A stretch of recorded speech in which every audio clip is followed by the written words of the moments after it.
When I was shuffling out this spread for you, I do have an image that I want to convey to you.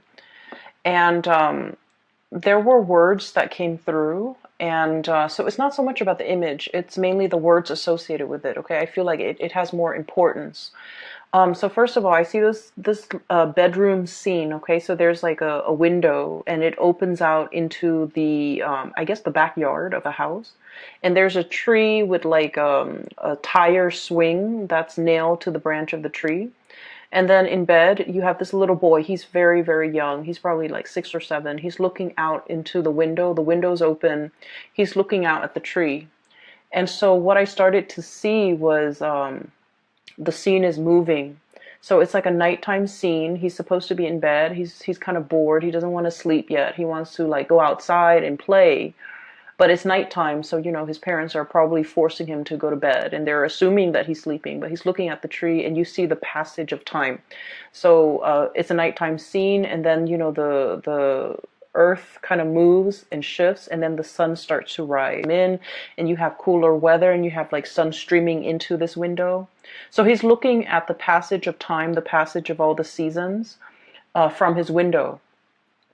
And the words and the phrases that I started hearing is the definitely the passage of time, wanting to grow up, wanting to be out there, wanting to be an adult, wanting to be able to dictate your own life. When to sleep, when to go outside, when to eat. And I feel like this child, this is somebody who's very eager to grow up. Okay.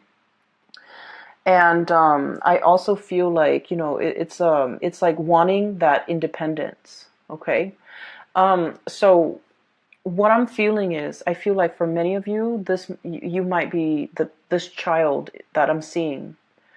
And let me talk a little bit about the past, okay? Because I feel like first of all, the Mercury retrograde cycle is going to be throughout. And then I feel for you guys in particular, it is going to be revisiting the choices that we have made, the decisions that we have made, so that we can glean and extract wisdom from it. Okay? So I feel right off the bat, this month might be a little bit uncomfortable because you're confronting your demons. You're confronting the past. You're confronting choices and decisions that you have made in the past. And I do feel the month brings about immense opportunities for transformation. If you don't like where you are, you're going to be able to change location. If you don't like the things that you have done in the past, you're going to be able to do like a 180, change direction, take a different path. If you don't like the person that you're around, you're going to be able to change your group of friends. If you don't like the lover that you have, you're going to be able to switch things up, get out of situation. So I do feel like it's a very reflective type of a month. Okay, so going back to that original image, let me talk a little bit about where I feel like the pieces are fitting in for you guys. I feel as if for many of you, when you were younger, you were very eager to grow up. Okay, you wanted to kind of like get out into the world, get your hands dirty, experience things, live life, and just not have to. I just feel like this sense of like feeling that life is like a unopened box, like a present wrapped up in a bow and with wrapping paper, and you're so eager to like tear it open and just get your hands dirty and just really embrace and live life. And I feel for many of you this can come in all forms and shapes and sizes, like wanting to really experience all the nitty gritty things in life. Okay, I see a lot of experimentation when it comes to drugs, alcohol, even like overindulging in those things, but also wanting to just really grab life by the horns and live as if there's no tomorrow. Okay, because like the image of that child is coming through. It's a child that is very like innocent, naive, and things like that.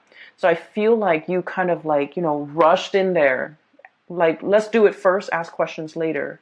And I feel like it was a cycle, like a spiral, where you might have gotten involved with the wrong people, you might have experimented with the wrong things, experimented with the wrong substance, experimented with the wrong relationships. And I just see like a lot of overindulging and wanting to just really, really experiment. And then I also felt like for many of you, you might have been like on the flip side, on the opposite end of the spectrum. I see somebody who's like really, like who has had to grow up at a very young age. There were a lot of like expectations imposed upon many of you. It kept you on the straight and narrow, right? Like it kept you going through school. It kept you very responsible. It made you kind of like very, very straight laced. And then whatever age you're at, maybe, going off to college, or maybe in your 30s, or maybe even now in your 40s, whatever age you're at, you went through a phase where you just like, I want to indulge. I want to, let loose. I want to have no restrictions. I want to have no baggage. I just want to be irresponsible. Like, just I feel like that tug and pull with many of you. And so the first group of you, I do feel like you needed to experiment it. You needed to, overindulge. You needed to get yourself in wrong situations with the wrong people even, in order for you to learn, in order for you to shape up, in order for you to realize that, oh, been there, done that, not for me. Okay. And then that first group of you have come in with this energy as the emperor. This is somebody who is, has a lot of life experience under their belt. They know who they are. They know themselves really, really, really well. Okay? They know what works for them. They know what doesn't. They know what types of people they want to be with. They know what career path is good for them. And they also know what not to get involved with. Okay, like never again. So I feel like you've come into this sense of like strength and fortitude and just knowing yourself inside and outside very, very well. And then I also see on the latter group of you, group number 2, that were like late bloomers, getting out into the world and being able to overindulge in all of that at a very at a later age. And I feel like you're at a point where you want to shirk responsibility. You're just like, I've lived my life as a straight-laced person for so long, and I just want to break free from it. So I felt like life has been a series of constraints, a series of just like limitations. People telling you, these are the limits. You can't really get past the limit. Or people telling you these are things you're expected to do. So I do feel a situation where there might have been a lot of restrictions. There might have been a lot of like rules are rules. Rules are put in place, and you just have to like obey the rules. And so what's coming through here? Ten of Swords. Things are like really bunched up. Things are just restrictive and confining, and we don't really know which way to go. Eight of Swords, being stuck in a mental prison where our thoughts, our fears, our, just like being pinned down to social expectations, cultural expectations for some of you, responsibilities, and just, you're wanting to do the right thing, but you feel like it's just so hard. Right? So I feel regardless of, whether you're group A or group B, you needed to experiment what it means to be irresponsible. You needed to experiment what it means to be, a straight-laced person. Because what you're looking for is that middle ground, okay? What you're looking for is moderation. What you're looking for is kind of like straddling that middle ground and balancing this side of you that's very responsible, and letting yourself indulge once in a while, but not letting the need to overindulge kind of like overtake your life to the point where you can't function. So I feel like the universe is teaching you a very important lesson about moderation, about walking a middle path, about really finding your own way, okay? Never mind the social expectations, never mind what people expect from you, or never mind what you feel is expected of you. It's just a matter of figuring out that perfect medium that works for you. And I feel like you're still in the process of trying to find that. And you're kind of, I almost feel like walking down this alley, okay? And the walls are around you, and you're walking in the middle. You're trying not to hit the walls. And if there's like any type of turbulence, you're going to sway either in either direction. But the trick is to maintain your balance, to maintain your stance so that you don't get swayed either way, okay? So that's what I'm feeling here. I feel almost like many of you are in a situation right now where I mentioned last month, and I do feel this energy coming back in, because I rarely, like when I do these videos, once I publish them and they're up on the internet, I don't remember the energy, but I'm remembering a lot of the energies for a lot of the signs, not just you. So I feel like it might be significant. I mentioned somebody that wants to be found, somebody that's like attention seeking. And I feel like you're dealing with someone who is attention seeking. Okay? They know how to jab at you. They know how to push your buttons. They do this with everybody. They do this with, people in their lives. And I feel like I'm feeling for many of you, you're dealing with somebody in your environment like this, and you're trying to keep a straight face. You're trying to do the right thing. You're trying to maintain your decorum because you guys are deeply sensitive. I feel like out of all the signs, everyone has their sensitivities. But I feel like with Cancerian people, you guys are very empathetic. You guys really care about people. You guys are genuinely very, very nice, caring, just decent human being. And so you don't want to say things to hurt other people. Not even if they deserve it. You're that respectful. You're that loving and caring. You don't even want to hurt people, even if they deserve it. So I feel like somebody is like really pushing your buttons. And for some of you, it might be a relationship partner. And for others, it might be a parent. For others, it might be, somebody in your work environment. But this is somebody significant, okay? Because like if they're not significant, it wouldn't really matter if they push your buttons. They're just, some random stranger or just an acquaintance. But I feel like it's somebody significant in your life. And I feel like you try to make things work, okay? You were trying to do the right thing. The Emperor, he makes rational decisions, okay? He is not swayed by his heart. He thinks with his head. And he thinks usually for the betterment of all or everybody that's involved. So he knows how to make sacrifices. He understands that with every decision, there is collateral damage, okay? So I feel like this is your energy where you're in a position that you feel, I have to make some sacrifices for the greater good. And I feel like you might have known that something wasn't going to work out. There's a situation, you're like, oh, it's never going to work out. But I owe it to the other person. I owe it to myself. I owe it to everybody involved to do the right thing, to give it a second chance, to give it a try, to really work things out. And I feel that you maintain your decorum, your calmness, your temper in this situation. And then I feel like the other person was not able to elicit an emotional response out of you. So in the past, they might have pushed your buttons, and then, there might have been like sparring back and forth and things like that.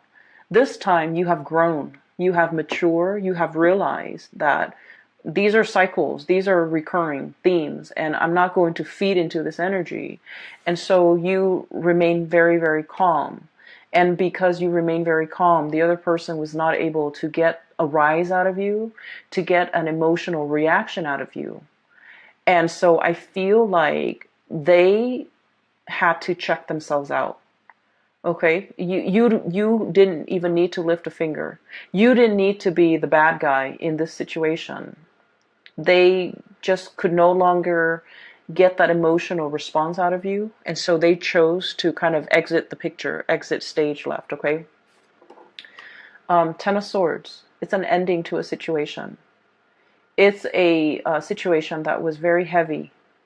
It was there were a lot of ideological differences between you and the other person. You say one thing, they mean they misinterpret and think you mean another. What you feel is important is like things that should be prioritized. They don't feel as important. So it's like it's a situation where you're never going to see eye to eye because your values are very different. And so the longer you stayed in it, and I feel like many of you, you had a sense of responsibility. You stayed in it for the greater good. You stayed in it because, there might have been more at stake. You stayed in it because you wanted to help the other person.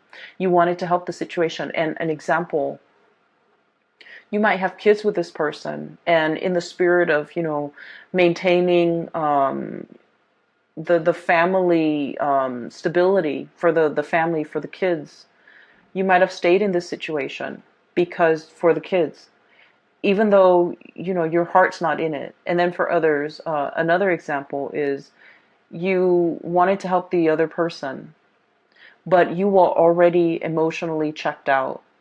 They felt that you're emotionally checked out. So even if you're there physically with them, emotionally you're checked out, and they have a lot of resentment towards you because you're checked out, because they can no longer push your buttons, because they can never evoke any type of emotional response from you. So I feel like somebody was very resentful towards you, and I don't feel that you did anything wrong. I just feel like you have dried up. You have turned stern and cold towards this person. Even though you're physically there, they feel as if you're not there. So there's definitely I'm sensing here, it's done and over with, and I feel like you're strategizing as to how to extricate, how to leave, how to get out of it. And what we have though with the Eight of Swords, this is being bound in that mental prison, not knowing where to go, even though you have the tools at your disposal to kind of like cut yourself free. What's coming through is we do have an unraveling process, okay? Two of Wands. The ribbons, everything is like unraveling. Everything is coming loose. Everything is becoming lighter. The burden is no longer there. And then you have a situation where things are just becoming lighter, becoming easier, becoming better. But we're definitely dropping a lot of burdens, okay? I have the Death card, which signifies to me transformations, seeing the light at the end of the tunnel. For those of you who have been in a very difficult, rough situation, this is pretty much,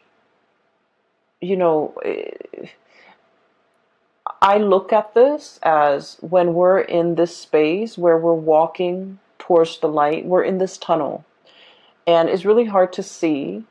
The size of the tunnel could be, God forbid, covered in spiders, covered in yucky stuff. It's very dank and damp in that tunnel. We can only see like so far ahead of us. We don't know if we reach out what's going to be there, So it's a very uncomfortable situation. It's claustrophobic. It's dark. It's menacing even, I feel, for some of you, but it is not comfortable. It's not comfortable. But there's some light streaming through at the end of it. So you do see an end in sight. You do see that there's an end date. There's a change coming into the picture. And I have the exact date when that transition is going to happen. And so your mind is kind of like lightened as a result of it. The burden is lightened because you understand that there's light at the end of the tunnel. There's an end date. There's an end in sight. And you're going to be able to make some major transformations happen in your own life once that date is here. Okay, so I definitely feel a situation that has been problematic for some of you. This is a work situation where decisions cannot be made. Okay, like one decision is contingent upon another. And then you also have a situation where some of you could be in a leadership position and you're managing people that are just like immature, difficult to deal with, difficult to train, who get super defensive when you're trying to give them like constructive feedback. And there's so many of them and they all exhibit the same types of personality. So it's a very emotionally taxing, emotionally draining experience. And then you realize that, if you're in a supervisory position, for example, you realize, oh, there's an end in sight. Maybe it could be for some of you the end of a fiscal year where they might no longer be your subordinate. And then for others, it might be the end of a lease, the end of a housing situation, the end of a lease. For others, it might be, the end of a contract, the end of a work contract where you're shifting into something new. Or even just, for some of you, I do see like a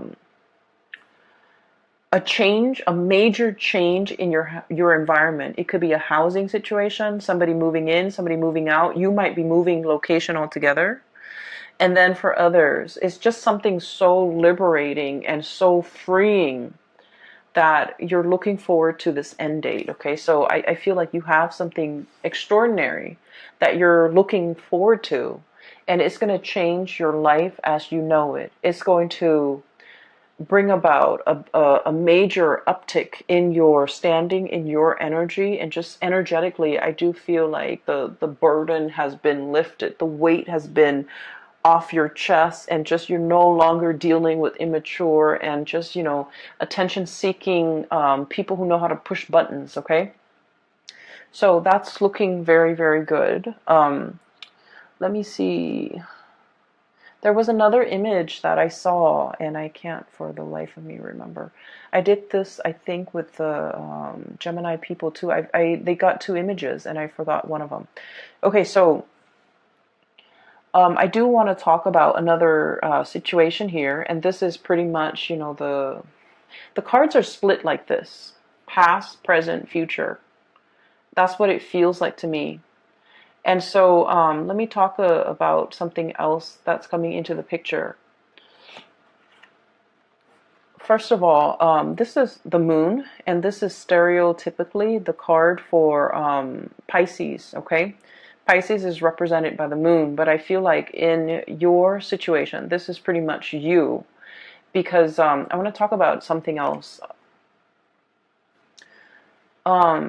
Cancer, the sign of Cancer is traditionally, it rules the fourth house, okay? And the fourth house deals with the mother, okay? It deals with childhood. It deals with family. And so the symbology of the moon, I always think of it as Cancer. And I don't know, maybe some of you are aware of this, maybe all of you are aware of this, but this is something that I just started to realize about Cancerian people in general, because I had a friend, and through like conversations with, the Cancerian friends that I've had over the years, this is something I've just noticed. So like, the moon, right? It changes its size, its shape throughout the month. Okay, so it's like the cycle, the lunar cycle. It from one day to the next, it could be like a waning moon, a waxing moon, and it just changes its shape. It could be a full moon, it could be a crescent moon, and things like that. And so one of the things in which you are very aware of, I feel, for this month is waning or changing emotions, okay?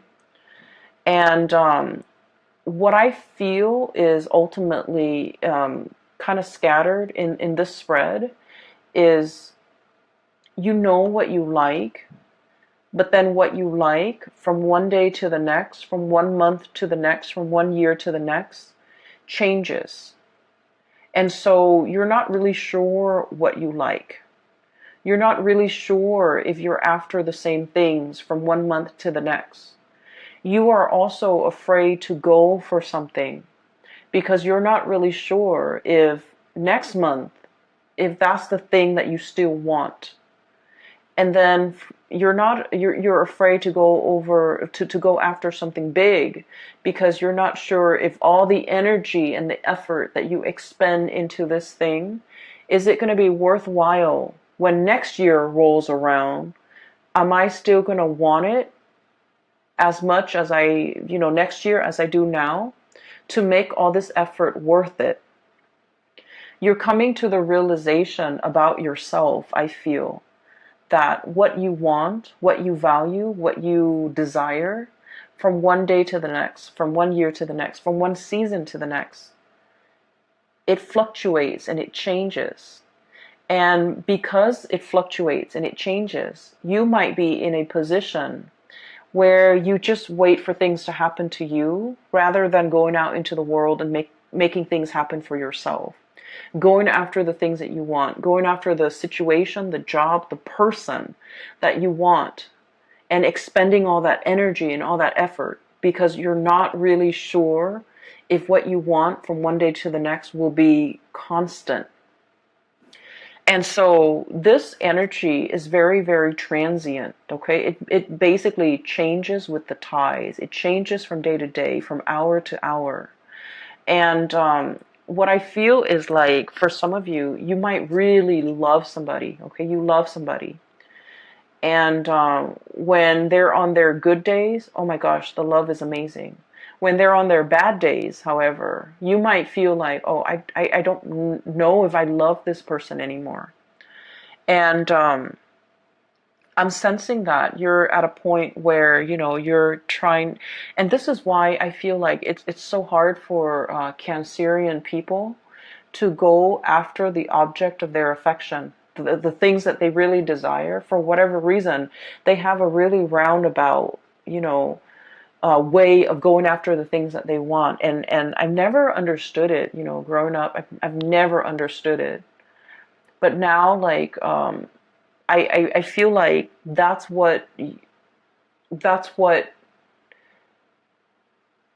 your MO. That's your method of operation because you're not really sure, okay? So this month has a lot to do with, this process of deep reflection. We have we have five major arcana cards coming in a spread with like a 10 card spread. So the half of the cards are major arcana cards, which is really forcing you to be very, very clear about yourself, knowing yourself really well, like this emperor, okay? Knowing what you like, what you want to bring forth into the world, learning from, reflecting on your past experience, like all the things that you had to do to get yourself to this very moment in time, and figuring out who you are and what you're all about. This is about self-knowledge. The other card that we have here as well is we have the Hermit. And the Hermit is wisdom. It's somebody who's very, very wise. It's somebody who's like up high in a tree, like the sloth, or or somebody who has a bird's eye view. Okay, so somebody who is enlightened, somebody who spent a lot of time on their own, and they figured out what they need to be happy. And this process isn't just something that happens overnight.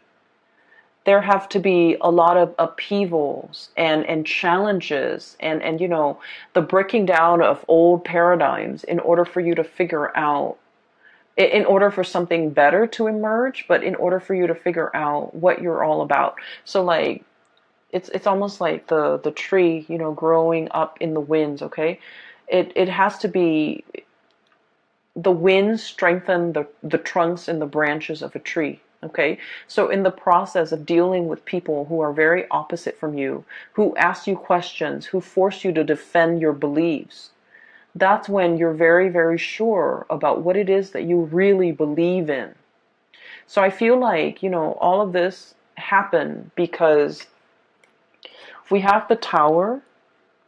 the things that we think about ourselves that are not built on reality. Okay. I think I really like to, stay at home and just, knit. And then you realize life is passing you by. Okay. And then you realize that no, I actually want to be around a lot of people. I actually want that connection. I'm actually very extroverted. I actually need other people. So we have to go through life to really figure out who we are.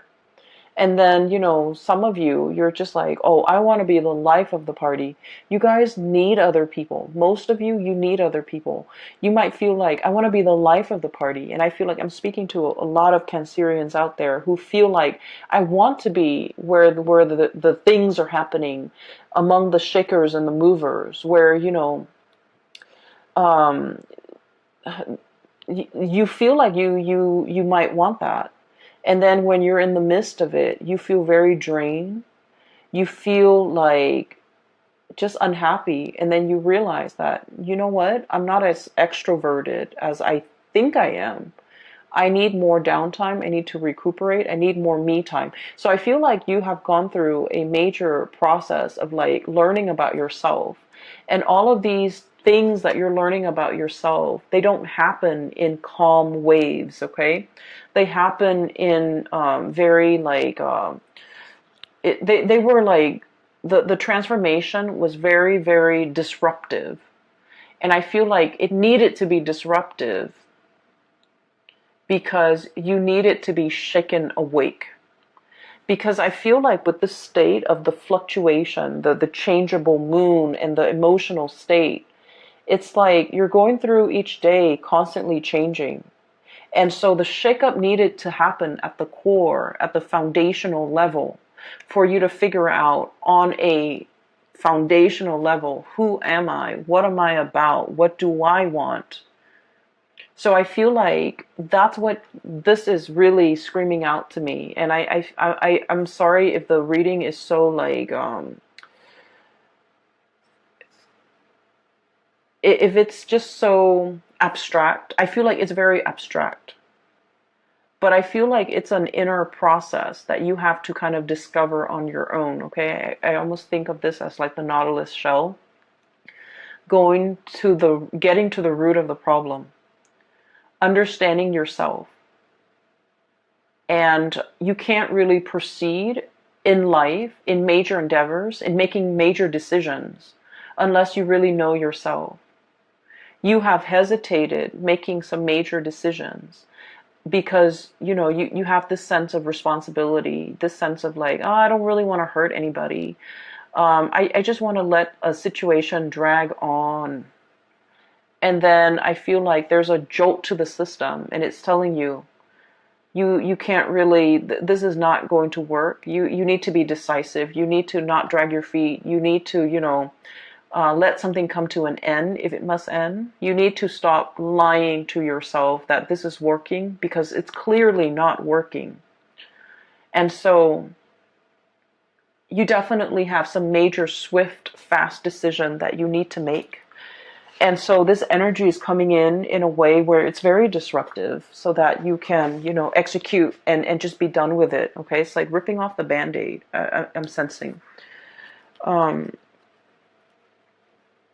So that's where things are headed. And the other thing that I'm sensing, I feel like it should almost be like this. Okay. All the major arcana cards are stuck together. That's what it feels like to me. The 4 major arcana cards should be here.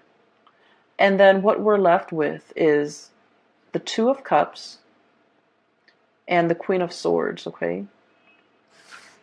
The 2 of Cups is a soulmate connection. This is like heart, body, and mind, okay? This is a union that you have with another person.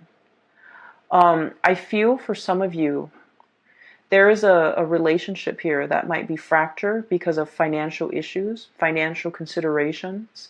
One person might be a big spender and the other person's very thrifty. One person might be carrying the weight of the financial, burden of that relationship, and the other person might not have been. This is a balancing act, okay? This is now things that have been very, very unbalanced and unreciprocated and just off kilter are now being rebalanced, being restored, and both parties are definitely coming together. This card is also screaming out to me reconciliation with somebody who is very significant in your life. For some of you, we have here the Queen of Swords, and I'm not going to be reading the signs. This is clearly an air sign, Aquarius, Gemini, and Libra, but I also feel like Aries. I also feel Scorpio and Virgos here as well. Okay, and the energy is pretty much telling me a situation where somebody is coming back, somebody is trying to communicate. Somebody is also, coming in with more sensitivity, okay? It's linked up here with the moon card. It was like this. Somebody is starting to understand you. They're starting to understand how sensitive you are. They're starting to kind of like, if they have been very harsh in the past, I don't see them apologizing. I just see them in the past as kind of like, brusque and blunt and forceful. And I feel like they're starting to understand how sensitive you are. They're starting to understand that you need more. It's like they need to kind of like not be forceful with you. They need to not push you. They need to not give you ultimatums. They need to just, take you as you are on your own terms. Yes, your feelings might fluctuate. Yes, one day you love them, the next day you don't. And so they need to be accommodating of your fragile emotional state. And they need to be understanding that they shouldn't bring conflict in their interaction with you, into their interactions with you. So I feel like somebody is coming back in, wanting to communicate. They're approaching you with a lot more sensitivity. They're approaching you with a lot more like, I guess like awareness for who you are and the way you operate, and they're willing to accommodate that. And then on the other hand, I feel as well for many of you, knowing, I see this really deep sense of spiritual knowing, awareness that have, kind of like, it's like things illuminated for you, where you start to understand that, I love this person today. I really, really love them. The next day they act up and I don't love them. I feel like you're starting to find that middle ground, okay? Once again, straddling that middle ground, wanting to be responsible, like taking the responsibility with the overindulgence and trying to find a balance, a middle ground, so that your emotional state doesn't fluctuate from one extreme to the next, so that you can walk down that center line and be okay, because you're doing things in moderation. And when you're doing things in moderation, when you're very balanced, you start to see who you are. You're not swaying from one, extreme to the next. And so you're starting to see things in a more balanced manner. And once you start to do that, I think like everything that has been problematic and confusing and just, off kilter in your life starts to realign. Okay, so I feel like you're energetically balancing yourself, and in the process of finding balance and being very balanced in your own skin, everything else in your environment benefits, and it starts to right itself. Relationships start to right themselves. People starts coming at you correct because now they understand. And I definitely feel a lot of communication, emotional communication, that will be had between you and another person, that will give you a lot of insights, a lot of guidance, and just a lot of, I feel that sense of like emotional support coming through from your environment, and with the people that you care about and the people that you want to spend your time with. I'm also feeling here there was a situation, and this is where I do want to end it. There's a situation here where you've been trying your very best to do the right thing. You're getting out of that situation, and there's somebody in the picture who is like a soulmate connection. You have known it all along. You have neglected this soulmate connection because you had a lot of things that you needed to take care of. And now that, this transformation is happening in your life, you have a new path that you can walk towards. And I feel that you're going to want to reconnect and work at this connection that you deem is the soulmate connection. Somebody that is like, I almost feel like they're the yin to your yang and vice versa. Okay, so I will leave it at that. All right, Cancers, I hope the reading has been helpful for you. I hope it resonates. I hope you're not upset with me for being harsh with you guys. I just read whatever that comes through. Okay, and I hope, and for those of you who are interested in a reading, I do have a link in the description box below for a psychic. Her name is Bridget. She's based out of California, and she's very good at her craft. I highly recommend that you get a reading with her. If you are also interested in this amazing deck, it's the White Sage Tarot. It uses the traditional Rider-Waite and tarot imagery, as well as, animal totem. That's the best way I can describe it. And it has been great I enjoy working with this deck. A lot of images came out and a lot of messages came out when I started using this deck. And so the link for that is also in the description box below. Support your local artist and visit her site. She also has other things like other artwork and things like that. For those who are celebrating, I hope you have a tremendously amazing time with your loved ones and your family. And I will talk to you soon, okay? Take care.